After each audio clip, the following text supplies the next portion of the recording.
আজকে এই শনিবারের রাতের বেলা আমাদের কি খাওয়া দাওয়ার ব্যবস্থা হয়েছে, স্যাটারডে ডিনার থালি। আচ্ছা, এটা হচ্ছে পেটাই পরোটা। আমরা পেটাই পরোটা প্রথম কতদিন আগে খেয়েছিলাম, তো কত বছর, 10-15 বছর আগে। ও সেই যে আমরা নবদ্বীপ মায়াপুর গেছিলাম, ওখান থেকে ফেরার সময়, হ্যাঁ মনে পড়েছে, প্রথম ওখানে খেয়েছিলাম।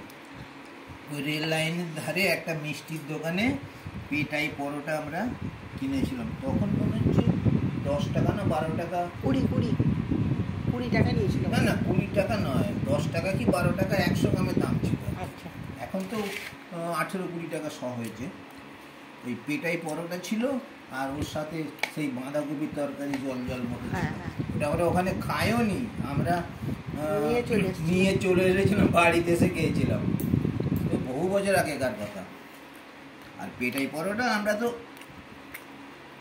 আমাদের মাঝে মাঝেই হয়, মাঝে মাঝেই আমরা করি, নিজেরাই বাড়িতে বানিয়ে নিই, নিজেরাই খাই। পেটাই পরোটা করা এমন কিছু ব্যাপার না, খুবই সহজ ব্যাপার। এতে তেলটাও কম লাগে। পরোটা লুচি করলে যেমন অনেক তেল লাগে, এতে কিন্তু তেল কম লাগে। কেমন হয়েছে পেটাই পরোটা? ভালো। পেটাই পরোটা তো আমি বানিয়েছি, আর তোমার তরকারিটা কেমন হয়েছে আমি বলি? খুব ভালো হয়েছে। ওই যে পেটাই পরোটা আর বাঁধাকপির তরকারি।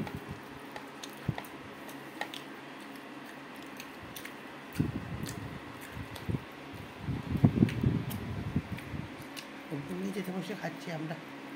আজকে তো আমরা এই ঘরের মেঝেতে বসে খাচ্ছি। বাইরে তো আকাশে মেঘ করেছে দেখছি।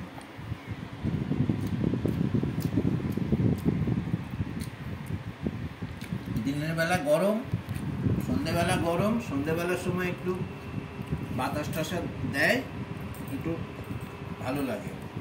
আর এখন রাতের বেলা আকাশ মেঘ হয়ে আছে, বৃষ্টি হবে কিনা জানি না, ঝড় উঠতে পারে। ঝড় উঠলে আবার কারেন্ট চলে যাবে, তাড়াতাড়ি খেয়ে নিতে হবে।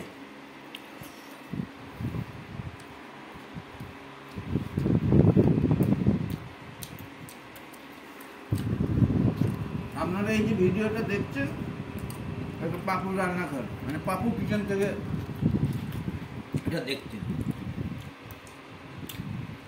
মানে মাঝে মাঝে দেখেন নিশ্চয়ই। আজকে এই যে আমাদের রাতের খাওয়াটা দেখা হচ্ছে, স্কিপ না করে দেখবেন।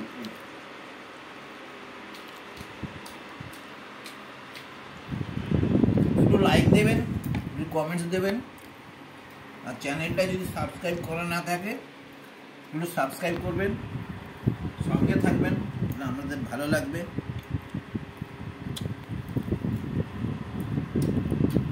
গুড নাইট বন্ধুরা, ভিডিও এখানে শেষ করছি। আবার আগামীকাল দেখা হবে, কথা হবে।